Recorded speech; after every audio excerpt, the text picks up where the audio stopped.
Programa Triálogo. Oferecimento Logos Livraria. Promover o conhecimento é a nossa missão.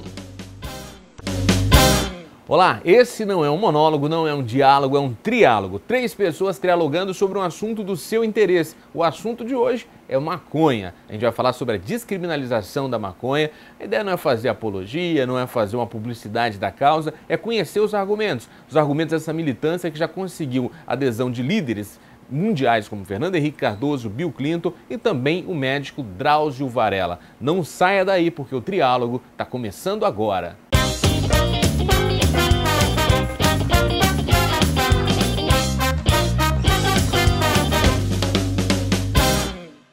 As políticas de segurança pública muitas vezes acabam tratando o usuário e o traficante de maconha quase que da mesma forma.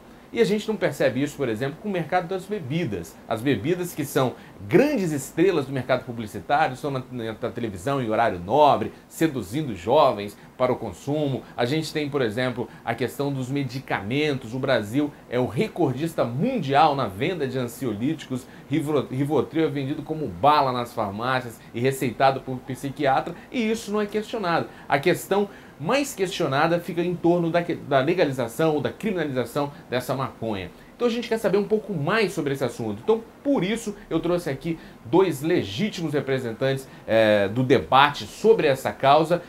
Temos aqui o Gustavo Badaró, ele que é psicólogo e vai conversar com a gente sobre esse assunto. E temos também o Luiz Fernando Nogueira, ele que é advogado e vai apresentar os seus argumentos. Eu gostaria que você assistisse esse vídeo que vai começar agora e daqui a pouco a gente começa o nosso triálogo. E se a maconha faz um dano equivalente, ou às vezes menor, do que o do álcool, evidentemente é preciso ter um tratamento diferenciado da maconha, uma regulação. Você tem que dizer até que ponto pode, dentro de que momento você pode, até que idade para o uso da maconha, para liberar a polícia, a força repressiva, para combater aquilo que é realmente um perigo, o crime organizado. A questão está posta aí e a gente vai começar conversando aqui. Queria que o advogado Luiz Fernando Nogueira falasse para a gente o seguinte: qual a diferença entre a legalização da maconha e a descriminalização? A descriminalização significa que a maconha ela não vai constar mais no rol de substâncias que são consideradas passíveis de uma punição criminal. A legalização significa que ela vai ser vendida através de um controle. Ou seja, o Estado vai controlar a venda dela como controla hoje a bebida, como controla o cigarro e outras substâncias ansiolíticas, hipnóticas que existem no mercado. Exato, que a gente vê, por exemplo, o alcoólatra, ele é visto pela sociedade, é visto pelo Estado como um doente, não como um criminoso. Sim. Eu queria saber o seguinte, Gustavo Badaró, você que é psicólogo, a gente pode falar que a maconha causa dependência química? Olha, falar sobre dependência, seja ela química ou psicológica, é uma clivagem muito complicada. Por exemplo, um usuário de crack demoraria, em tese, 45 dias para se livrar da dependência química. E o que nós vimos é que a dependência dele dura anos, né? Se livrar de um vício é algo muito complicado. Então essa correlação dependência física e psicológica, eu acho que ela tem que ser quebrada. O que nós podemos entender, acho que assim, o maior debate sobre a questão de maconha, uso ou não, é poder ver qual é o remédio que nós estamos aplicando a uma proibição e ele está maior do que a doença. O que nós temos que verificar é que o uso de maconha, de qualquer outra substância que o valha, porque a gente conversava aqui antes, acho que o debate, querendo ou não, quando a gente fala com a sociedade em geral, a sociedade não distingue as drogas. Maconha é uma, crack é outra, cocaína é outra, e essa é a verdade, LSD é outra, êxtase é outra também, cada qual com um contexto. Ela coloca tudo no bojo das drogas.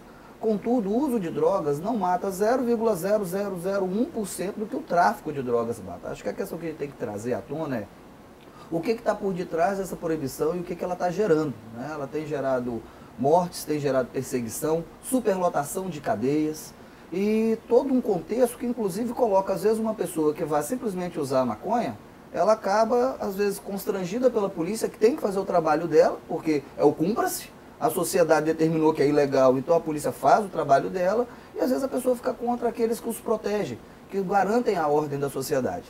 Então, se você pergunta assim, se causa dependência ou não, acho que tudo que a gente usa muito causa dependência. Vício ou hábito, depende se aquilo te faz mal ou faz bem. Uma fumaça que vai para dentro do organismo, eu não recomendo. Faz mal. Então respirar faz mal, sobretudo na Grande Vitória. Pior ainda se nós formos em Beijing, na China, né? Já estão querendo colocar bolhas lá. Então, acho que o debate não é sobre o que faz mal.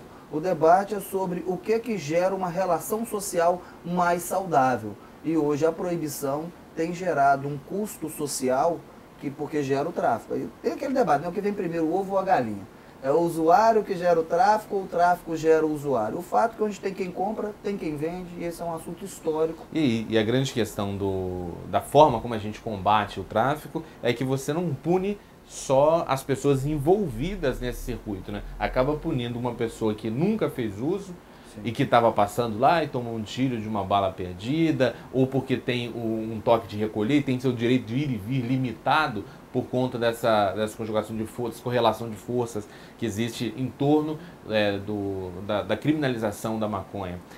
Eu queria saber o seguinte, como que outros países lidam com essa questão? A gente tem um caso, por exemplo, da Holanda, a gente tem um caso recente do Uruguai, que decidiu partir para uma linha diferente do Brasil. Tiveram aumento de consumidores, tiveram caos social por conta dessas mudanças radicais em relação ao Brasil? Não, embora os resultados, por exemplo, da Holanda sejam não conclusivos, porque existem contradições, a verdade é que está sendo encarado esse problema como um fracasso da política atual. A política atual, ela, ao invés de resolver o problema, está piorando, está causando mais problema do que se propõe a resolver. Então, os países onde começa a haver uma liberação do uso, inclusive recreativo, eles estão tendo uma mudança de paradigma. A gente vê que os Estados Unidos, recentemente, vários estados já começaram a liberar a maconha para finalidades medicinais. E outros países, como na Holanda, também o uso recreativo já é permitido. Então, com isso, a gente já diminui as internações na cadeia e passamos a evitar internações, inclusive em estabelecimento de saúde. Essa mudança de paradigma, ela faz com que as prisões que estão superlotadas, e não adianta a gente querer prender, porque quando essas pessoas saírem, elas vão continuar fazendo aquilo que elas faziam antes. Então, essa é a experiência que está sendo adotada nesse país atualmente. Até porque, no caso das prisões brasileiras, se você prende um indivíduo por porte ou por uso de maconha e leva ele para dentro de um presídio, você vai colocar ele em contato com toda uma gama de pessoas que praticaram crimes da mais alta significância, e vai uma troca de experiências ali que vai formar, não vai recuperar ninguém, vai qualificá-lo para crimes de outras naturezas. Hoje a prisão de usuários ela é muito incomum, né? O que acontece, a grande questão é a categorização dele ser traficante ou não, mas isso é algo muito incomum. Hoje é uma raridade, né? O usuário está relativamente solto. Eu acho que o que a sociedade tem que debater é a aproximação. Quando você deixa algo, por isso que se for fazer um debate sobre isso, aquilo tem que regular. Hoje, como é proibido, se uma criança de 12 anos chegar à boca de fumo, ela vai comprar a maconha, né? Se você tem um mercado regulado, mantendo o crime de tráfico, para mim o crime de tráfico deveria ser para aquele que passasse para crianças ou adolescentes. Se pegou um maior de idade, a polícia continua averiguando. Tem lá uma roda, as pessoas estão consumindo a droga, pede o documento das pessoas e verifica. Tem um menor de idade, as demais pessoas vão presas por tráfico, para gerar um controle social. Porque não adianta, as pessoas acham que a polícia consegue ser onipresente, onisciente. Ela não está em todos os lugares, ela não sabe todas as coisas. O maior controle que a sociedade faz é através da própria sociedade. Então achar que as pessoas não fumam maconha em qualquer lugar. Ora, as pessoas não fumam cigarro em qualquer lugar, porque nós mesmos repreendemos. As pessoas, elas têm uma relação interpessoal. A gente acabou criando regras sociais, né? Que existe o consuetudinário, né? Existe a relação do costume.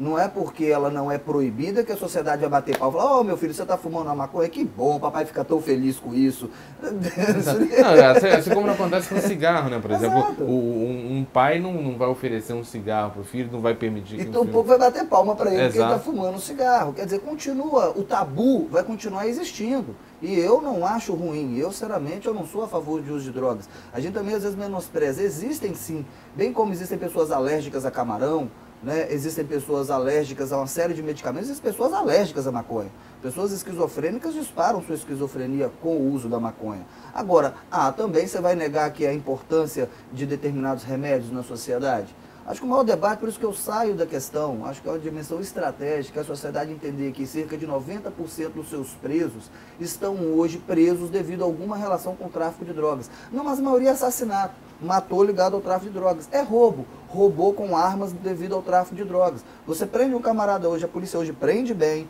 a justiça toma todos os bens do camarada, mas tão logo ele se viu em liberdade com uma carga de droga em 2 meses, com um mecanismo altamente rentável. Maconha é um mato. Não custa nada produzir ela. Então todo o lucro dela é oriundo do quê? Da proibição, do risco que ela é colocada. Quando a pessoa vai na boca e compra maconha, ela comprou o risco. A taxa de lucro é de 100%. Então isso é inaceitável. Nós não somos favoráveis ao uso de nenhuma droga. Agora o Estado resolveu descriminalizar o álcool e o cigarro e a maconha não. Então qual é o critério que o Estado utiliza para fazer isso, a não ser o tabu, o preconceito e até uma invasão no direito da pessoa decidir aquilo que é melhor para si ou não? Vocês conseguem perceber algum nível de eficiência nas campanhas antidrogas feitas pelo Estado? Olha, hoje há inclusive um debate que na minha época, muito, na sua época também, né? Muito deve ter se propagado se era um tal de falar contra as drogas. E o que se percebeu é que isso gerava curiosidade.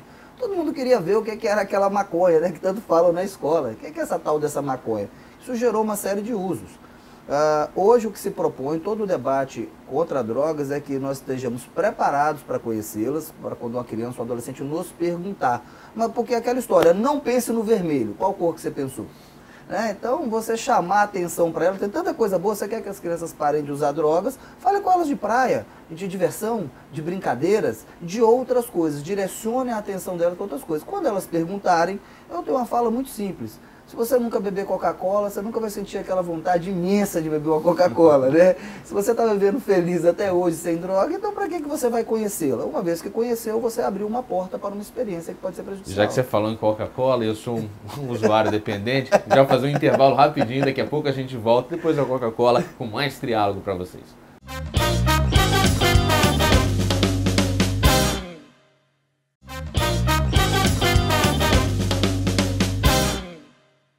Estamos de volta com o Triálogo, que hoje trialoga sobre a descriminalização da maconha. A gente tem o Gustavo Badaró, ele que é psicólogo, e temos também o advogado Luiz Fernando Nogueira Moreira. Nesse bloco a gente apresenta as perguntas que foram feitas pelo público, que enviou as perguntas. Sempre antes de gravar o programa a gente antecipa a pauta no Facebook. O pessoal vai lá, facebook.com/triálogo na TV, deixa a sua pergunta e eu trago aqui. Você pode participar lá também, hein? Olha só, a primeira pergunta é do Marcos Barbosa. Ele é de Vitória e ele faz uma curiosa observação. Ele diz o seguinte: quem defende a descriminalização da maconha são geralmente ex-presidentes, advogados, professores, e quase sempre quem defende a criminalização são religiosos. Então ele fala o seguinte: a criminalização da maconha, ela está amarrada por um critério moral ou científico? Científico no sentido de que a legislação penal relega ao Ministério da Saúde dizer qual é a droga que é proibida e que não é. Por outro lado, é moral, porque se o Ministério da Saúde diz qual é a droga que é proibida ou não, ele tinha que botar então o cigarro também e a bebida alcoólica. Então, é um critério múltiplo, né? E aí entra uma questão que nós advogados questionamos sempre, que é o fato de que não é a lei que diz o que é proibido e o que não é. A Constituição Federal fala, ninguém será obrigado a fazer ou deixar de fazer alguma coisa a não ser em virtude de lei. Mas, no entanto, a lei delega isso para o Ministério da Saúde. Então, uma canetada do Ministério da Saúde pode liberar a droga ou proibir. Esse mesmo Ministério da Saúde que não permite que pessoas possam fazer uso de remédios que sejam derivados, né? E alguns desses remédios que causam grandes transformações nos tratamentos, né? A gente vê o caso da menininha aqui do Espírito Santo, que tinha convulsões terríveis, e a família se viu obrigada a fazer a importação do canabidiol, que era a única substância, no caso, que viu uma possibilidade de redução. Essa criança tinha 30 convulsões, convulsões severas, não é aquela convulsãozinha não, que realmente torcia o corpo da criança, gerando sequelas tremendas. Hoje ela já está com um índice de 10 convulsões por mês e com perspectivas de acabar as convulsões. Ela já vai ao banheiro sozinha. Eu acredito o seguinte, não é uma simples questão de moral cristã. Acho que as famílias, eu gosto sempre de olhar o lado positivo. As pessoas são boas, as pessoas querem o melhor para suas famílias. É por isso que eu faço o debate de que a legislação, a regulação mais protege as nossas crianças do que as expõe. Hoje, como é proibido, no escuro tudo se encontra. O filho de uma família, hoje que quiser conseguir maconha, consegue. Não tem controle social, não tem o controle da lei, já está ilegal e tem a maconha acessível. Se uma pessoa for pega com maconha, com menor ou com maior de idade, então assim, acho que não é só uma questão de moral cristã. As pessoas não querem os seus filhos realmente com alteração de consciência também, nem com álcool. Para muitas pessoas proibia-se o álcool também. Aí voltaríamos à época da lei seca.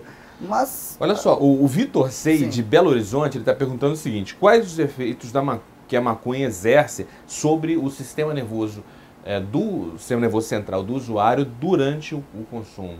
Via de regra, ela gera relaxamento. Eu não vou dizer que isso é sobre o sistema simpático ou parasimpático, né, porque eu não vou entrar nessas minúcias. Mas o fato é que ela geralmente causa relaxamento. Algumas pessoas dizem que ela altera a questão da memória, que ela tem alguns efeitos colaterais, mas o efeito no sistema nervoso, via de regra, é de relaxamento e uma ligeira alteração de consciência. São substâncias que geram alteração de consciência. É público e notório que ela não é uma das que geram grandes alterações de consciência. Então, assim, a vantagem é que ela não gera raiva, não gera esses processos de explosão, como é o caso do álcool, por exemplo, que gera isso. Da cocaína também, né? Ou da cocaína. Olha só, o Marcelo Lima, de Vitória, ele pergunta o seguinte: todo componente psicoativo, uma hora deixa de fazer efeito na dosagem e o corpo acaba pedindo mais. A descriminalização prevê algum meio de conter o crescimento do consumo por causa da naturalização do efeito? Eu diria que a descriminalização não, mas a regulação, ela vai tratar por exemplo, do no assunto. caso do Uruguai, a regulamentação falou que as pessoas podem comprar 5 gramas. Mas como ele fala aqui, chega uma hora que o corpo vai pedir mais que esses 5 gramas. E aí? Bom, a gente cai no paradigma da bebida e do cigarro. Isso é uma característica de qualquer substância que a pessoa passa a utilizar. Eu posso dizer também, talvez, do chocolate, chamado do café. Então, realmente o organismo necessita de mais droga para fazer o mesmo efeito que fazia antes. Mas isso aí não vai ser resolvido nem pela descriminalização, nem pela regulação. Isso não é relação sine qua non, assim. Exato. Também. Não é relação sine qua non. A dimensão da tolerância também não quer dizer que eu precisava de 1 e agora eu preciso de 3 e agora eu preciso de 5, né?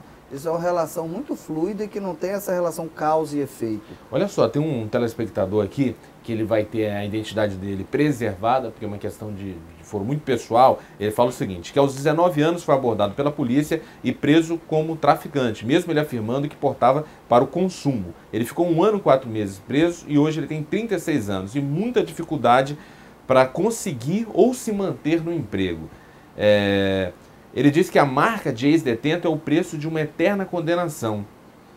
Ele fala que se a militância sobre a descriminalização da maconha deveria olhar também atento a quem foi vítima desse processo, não quem venha a ser. De fato, você percebe isso? Que o ex-detento ele é dono de uma tatuagem pro resto da vida? Já diria o Mano Brown do Racionais, a justiça criminal é implacável, né? E uma pessoa que tem um atestado de antecedentes, uma passagem, não faz concurso, para começo de conversa. Só para entender, se você uma vez foi preso, você vai constar na sua ficha pro resto da vida que Sim, você é um ex-detento. São contradições. A gente entra no debate, por isso que eu falo. Nós temos que voltar a regular nossas leis. Hoje, se uma pessoa for presa, ela matou alguém, estava sob efeito de álcool, um bom advogado consegue colocar isso como atenuante. O que deveria ser o contrário. O que a pessoa colocou, à medida que ela bebeu álcool, ela sabia que perderia o controle, então ela se colocou na condição de risco, né? Ela se colocou em risco de matar alguém. A mesma coisa deve ser com as drogas. Se vai ter uma legalização das drogas, as pessoas têm que assumir o risco de estar sob um efeito de uma substância que altera a consciência. Hoje, se um policial parar alguém, ela não tem sequer um mecanismo de aferir se ele fumou maconha, se ele cheirou cocaína, se ele usou LSD. Só tem o bafômetro. Na prática, a polícia leva todo mundo preso. A lei diz que é inafiançável. Vai haver um processo. A metade da população carcerária do Brasil hoje é de preso provisório. E se essa pessoa for absolvida depois, como costuma ocorrer, ela já está com estigma. Acabou. E além de estar com estigma, ela passou pelo sofrimento que é o sistema penal completamente falido. A polícia funciona 24 horas por dia, mas a justiça não funciona 24 horas por dia. E botam a culpa na polícia, né? E botam a culpa na polícia. A polícia é sempre culpada. Porque quem mais trabalha é quem mais sofre o dano, é quem está na frente de batalha e a pecha na pessoa fica para sempre. Como você falou, ela faz cumprir o que os legisladores estabeleceram, né? Olha só, o César Augusto de Vila Velha ele disse que recentemente foi submetido a uma quimioterapia e fez uso da maconha para atenuar os efeitos colaterais e obteve grande sucesso. Ele viu pessoas que também estavam passando pelo mesmo tratamento ser expostas a um desconforto que poderiam ser evitados. Ele pergunta por que a comunidade médica é tão passiva e omissa nesse debate. A comunidade médica ela tem um medo, na verdade, em virtude da criminalização da maconha. Isso não acontece só com a maconha, acontece, por exemplo, com a talidomida. A talidomida, para o tratamento de hanseníase, ela é um medicamento eficaz. Mas várias vezes a pessoa que necessita tratar hanseníase tem que ir na justiça, porque nenhum médico quer dar esse atestado para ela tratar. E por quê? Porque se for uma mulher com hanseníase, ela tiver idade fértil, o médico fica com medo. Eu vou dar esse remédio e depois, se acontecer alguma coisa com ela, o feto vir a nascer um problema, eu posso responder. Então, na rotina jurídica, essas pessoas ficam em grande dificuldade, porque um juiz, para poder liberar também, vai querer um laudo médico que diga que esse remédio é bom para essa pessoa. Sim, ele vai assumir uma... Então o médico está assumindo a responsabilidade de um efeito colateral, Essas foram as perguntas apresentadas aqui pelo público. Infelizmente nem deu tempo de fazer todas as perguntas, uma vez que o debate é bem fluido e com muitos argumentos. A gente vai para o intervalo e volta rapidinho. No próximo bloco eles vão apresentar para a gente indicações de leitura, para você que quer saber mais sobre esse tema. Então não saia daí, porque o Triálogo volta rápido.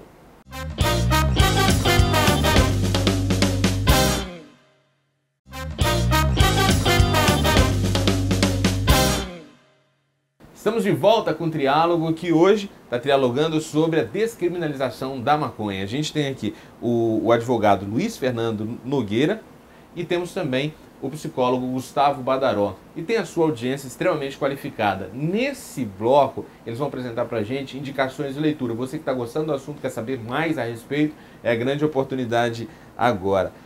Gustavo Badaró, o que você indica aqui para o nosso telespectador? Para saber um pouco mais sobre essa correlação de força do tráfico de drogas, tem um livro chamado Um Abraço para Todos os Amigos. Algumas considerações sobre o tráfico de drogas do Rio de Janeiro, de Antônio Rafael, né, que vai falar sobre um pouco como é que o tráfico é rizomático, dificuldade de acabar com ele. E tem também Narcotráfico, Uma Guerra na Guerra, de Tiago Rodrigues. São duas literaturas bacanas que colocam essa questão de que hoje, lutar com o narcotráfico na perspectiva do combate é enxugar gelo, gera sim uma economia, para alguns setores que ganham dinheiro, mas não geram uma economia para a sociedade, para as famílias, para o bem-estar social que nós tanto almejamos. Ótimo, ótimo. Luiz Fernando, o que você indicaria? Para poder compreender por que a maconha é proibida e o álcool e o cigarro são liberados. E isso é necessário que a gente entenda o funcionamento do Estado. Para podermos compreender como é que o Estado funciona e os critérios que ele usa para tomar essas decisões. Então eu recomendo a leitura de livros sobre teoria geral do Estado. Existem vários livros sobre o assunto, não vou recomendar um especificamente, mas se a gente ler sobre a teoria geral do Estado, a gente vai ver como é que o Estado ele se constrói e funciona. Então nós vamos entender onde que entra o tabu nessa história, onde que entra as políticas de dominação, de controle social e também a invasão dentro da privacidade das pessoas. Compreendendo aquilo que o Estado, às vezes, ele atua onde não deve e deixa de atuar onde deve. Maravilha. Luiz Fernando, muito obrigado mesmo pela sua presença, pelos argumentos, pelas informações que trouxe para o público aí que precisa, né? Precisa ouvir esse outro lado que tão poucas vezes acaba tendo espaço na TV. Então, muito obrigado mesmo. Gustavo Badaró também, muito obrigado pelos seus argumentos, pelas indicações de leitura, sua presença aqui. Eu acho que a gente acabou somando para um debate interessante. E eu quero agradecer a você que está assistindo aí, que ficou com a gente até esse momento. Como eu falei no início do programa, a ideia não é fazer apologia nem publicidade da causa, é levar uma informação que nem sempre está disponível na TV, especialmente na TV aberta. Então, por isso, eu agradeço a sua audiência. Busque essas informações que foram apresentadas aqui. E quero falar também que se você pegou o programa pela metade, pegou o finalzinho do programa, quer saber o que rolou antes, você vai lá no site www.imagem.tv.br/triálogo. Lá tem essa edição do Triálogo completa e todas as outras edições que foram realizadas até agora. Eu vou pedir que você continue na nossa programação, que daqui a pouco tem o Hora H. A gente se despede aqui e semana que vem tem mais Triálogo para você. Um forte abraço e até lá. Então, camaradas, obrigado aí pelas informações aí. Eu vou até anotar aqui qual foi o livro aqui.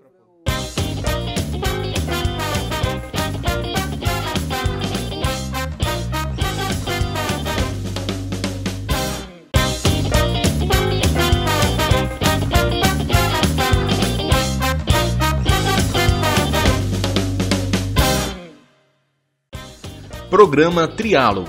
Oferecimento Logos Livraria. Promover o conhecimento é a nossa missão.